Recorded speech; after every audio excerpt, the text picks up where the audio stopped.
अस्सलाम वालेकुम नाज़रीन, मैं हूं आपका मेज़बान फ़याज़ वलाना और आपका शुक्रिया आपने अपनी मसरूफ़ियत में से वक्त निकाला फ़याज़ वलाना ऑफिशियल यूट्यूब चैनल के लिए। सबसे पहले माज़रत देर से आपकी खिदमत में हाज़िर होने की। इस्लामाबाद में मुज़ाकरात की टेबल सज चुकी है, लेकिन यह अनोखी टेबल है कि जिस पे मुज़ाकरात कार तो मौजूद होंगे, मुज़ाकरात करने वाली एक पार्टी होगी, दूसरी नहीं होगी।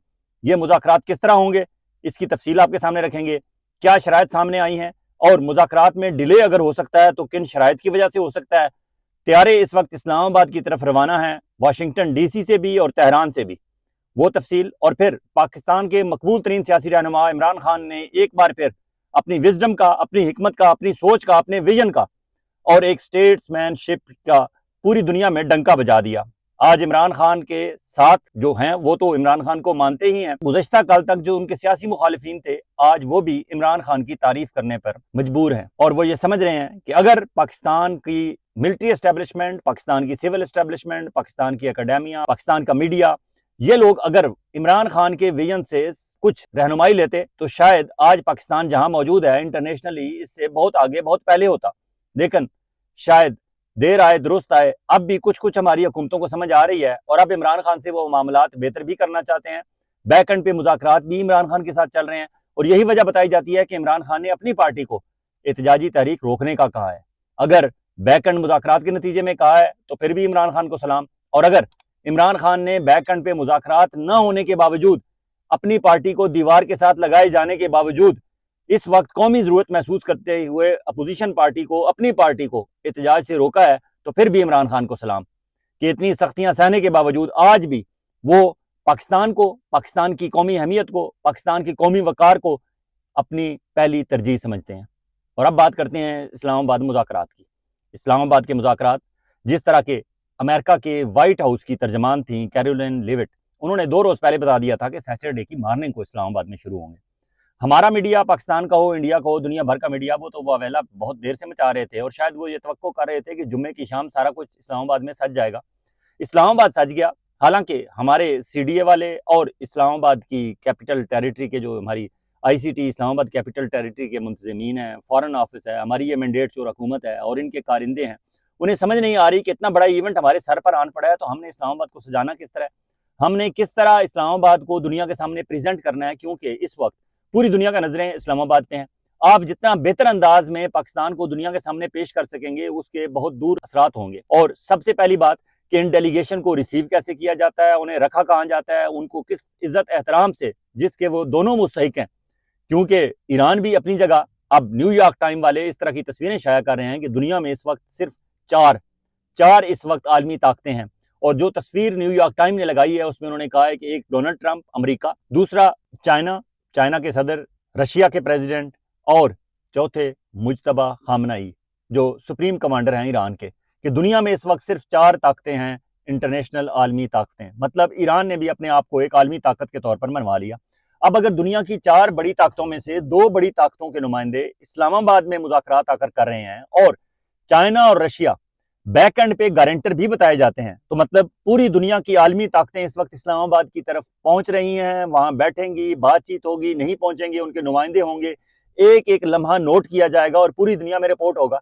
इस दौरान मुज़ाकरात का तो कुछ भी हो और यकीनन कामयाब भी होंगे, हमारी दुआ भी यही होनी चाहिए कि कामयाब हों और ये जंग का खतरा टले इस पूरे खत्ते से ही नहीं, दुनिया से, क्योंकि ये अब तीसरी आलमी जंग की सूरत इख्तियार करता जा रहा था, वो भी होना चाहिए। लेकिन इस दौरान हमें भी इसके बाई प्रोडक्ट्स के तौर पर पाकिस्तान ने बहुत कुछ कमाना है यहाँ से, अगर हम सेंसिबली यहाँ बिहेव करें। मसलन पाकिस्तान के अपोजिशन के मकबूल तरीन सियासी रहनुमा, पाकिस्तान के मकबूल तरीन सियासी रहनुमा इमरान खान ने साबित किया जेल में बैठे हुए।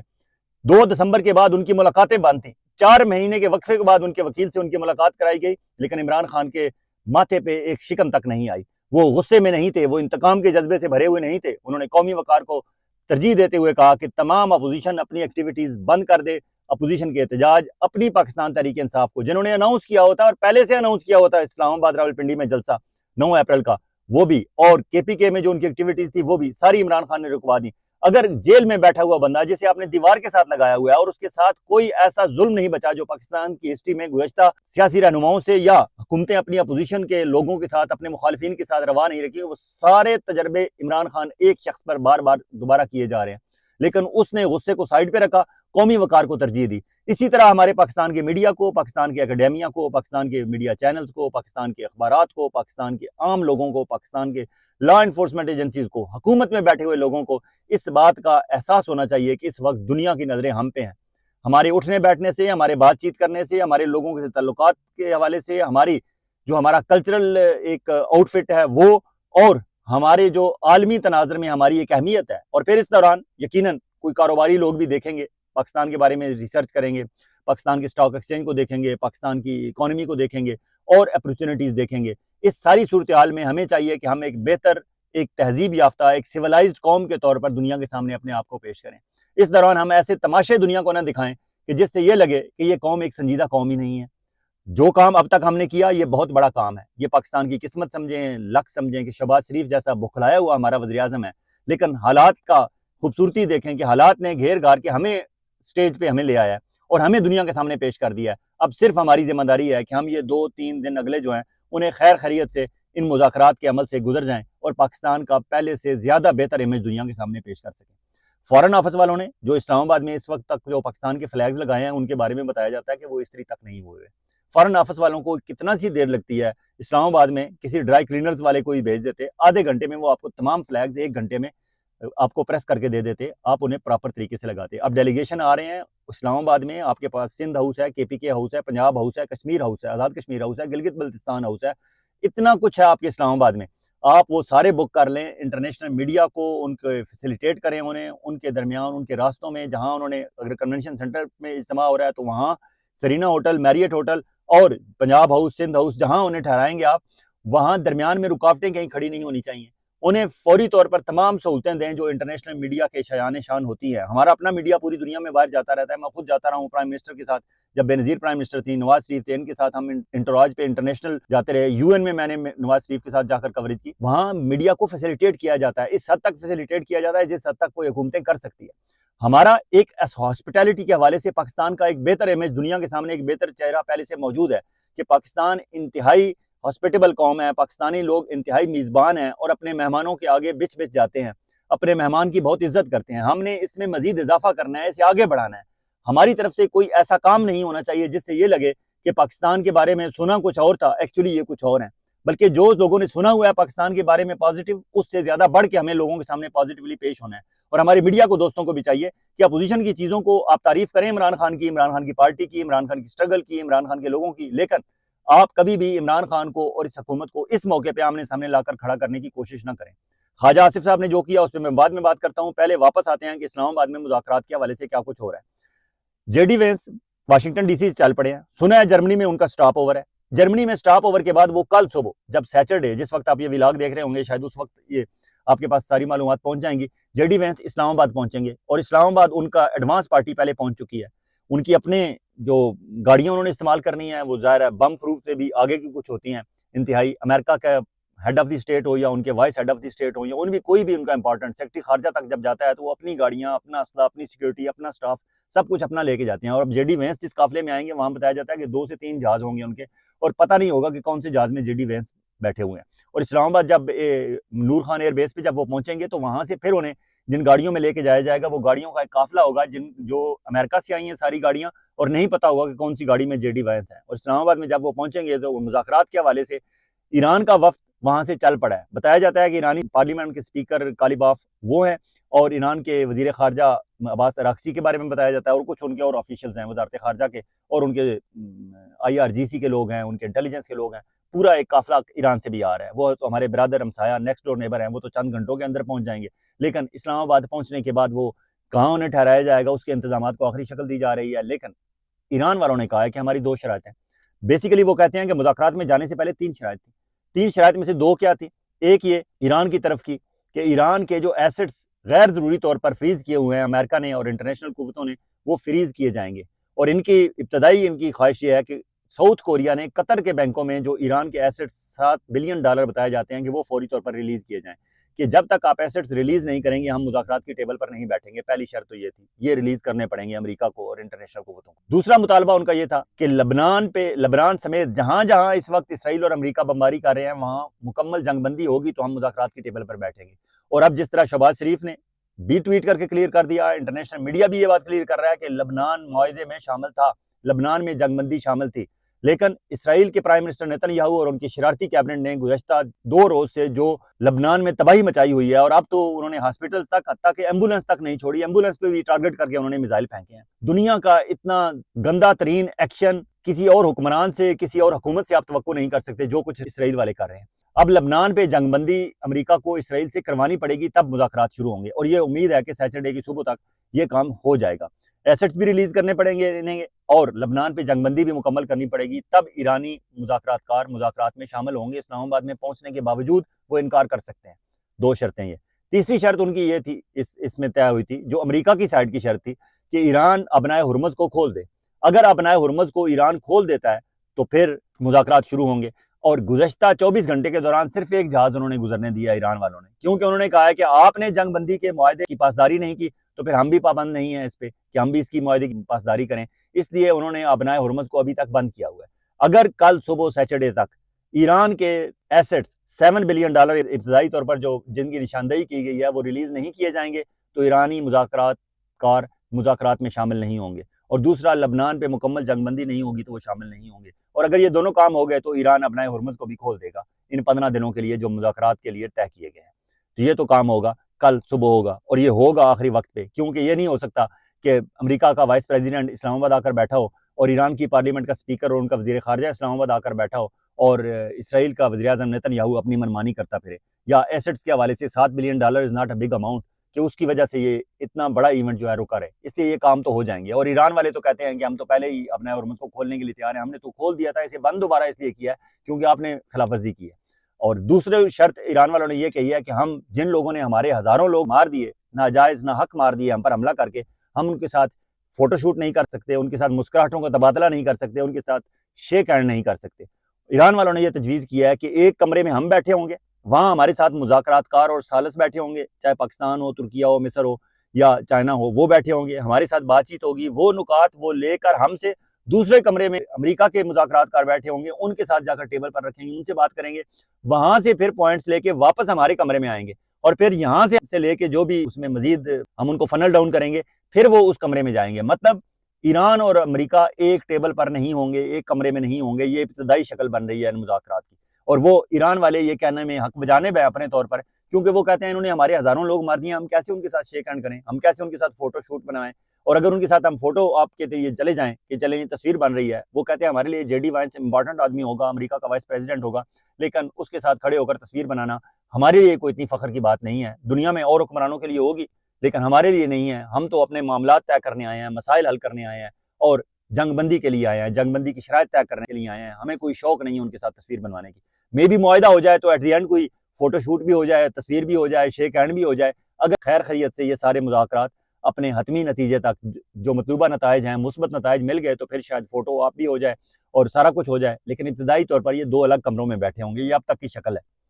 अब आते हैं कि इमरान खान की रिहाई के हवाले से कि बैक एंड पे क्या चल रहा है। बैक एंड पे यकीनन मैं वो जर्नलिस्ट या तबसराकार या तजियाकार हूँ जो पहले दिन से कह रहा हूँ कि इमरान खान से मुज़ाकरात बैक एंड पे पहले दिन से चल रहे हैं, आज तक चल रहे हैं, कभी रुके ही नहीं है, ख़त्म ही नहीं हुए। क्योंकि इमरान खान इंपॉर्टेंट आदमी है, और इमरान खान के फैसले इमरान खान खुद ही करते हैं। वो कहीं से इंस्ट्रक्शंस नहीं लेते, कहीं से मशवरे नहीं करते। उनका अपना एक विजन है, अपनी एक सोच है। जो इमरान खान कहते हैं वो पार्टी को मानना पड़ता है, क्योंकि इमरान खान के कहने को पूरा पाकिस्तान मानता है। अगर पाकिस्तान इमरान खान के साथ ना खड़ा हो तो ये पाकिस्तान तहरीक इंसाफ वाले तो अब तक शायद बैरिस्टर गौहर एंड कंपनी अब तक अपनी राह ले चुके होते।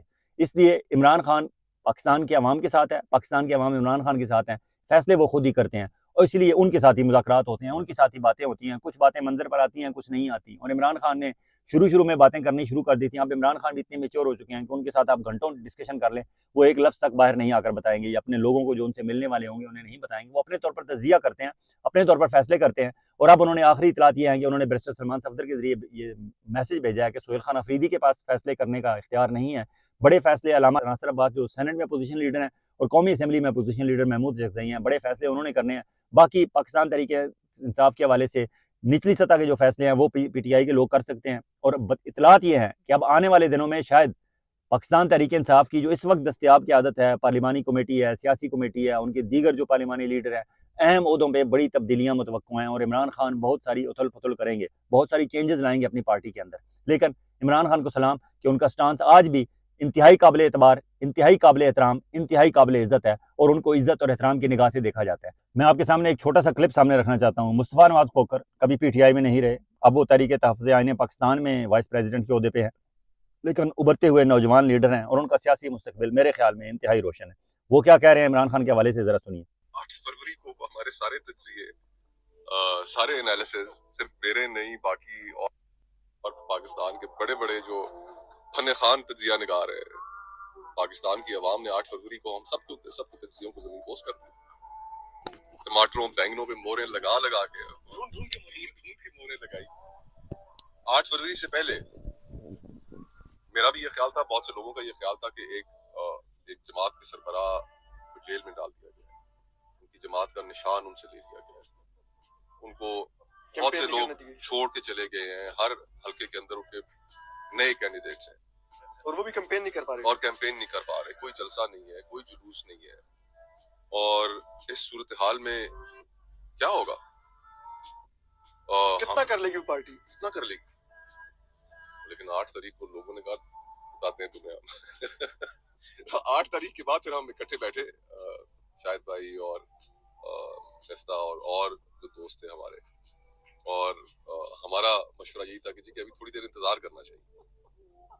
देख लिया कि कोई पॉलिटिकल वैक्यूम नहीं, लोग फिक्सेटेड है और लोगों के ज़हन में भी एक जिद बन गई। मुस्तफ़ा नवाज़ खोखर कह रहे हैं कि इमरान खान ने सबको हैरान कर दिया और वो ये भी कहते हैं कि लोग फिक्सेटेड हैं, लोग इस वक्त फिक्स हो चुके हैं इमरान खान के साथ। इमरान खान की मर्जी के इधर उधर वो नहीं होना चाहते, इसलिए वेट एंड सी।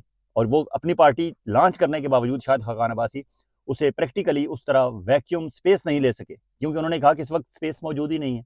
इमरान खान लोगों के साथ जुड़ा हुआ है, लोग इमरान खान के साथ जुड़े हुए हैं। एक बार हुकूमत इमरान खान को लोग देकर छोड़ेंगे, इमरान खान जिद बना ली है लोगों ने, यह मुस्तफ़ा नवाज़ खोखर कह रहे हैं। दूसरी तरफ नाजरीन, इस चलती गाड़ी में से छलांग लगा दी है ख्वाजा आसिफ साहब ने, कमाल किया उन्होंने एक ट्वीट करके। उन्होंने जो स्टांस था उनका, वो एक पाकिस्तानी का स्टांस के तौर पर तो ठीक है, उन्होंने जो भी इसराइल के हवाले से कहा, बिलाशुबा इसराइल दुनिया की शरारती तरीन हुकूमत है। प्राइम मिनिस्टर नेतन्याहू के बारे में जो कुछ कहा जाए, जितना कहा जाए कम है, लेकिन ख्वाजा आसिफ साहब को इस मौके पर यह कहना बहुत महंगा पड़ा, क्योंकि वो वजीर दिफा है।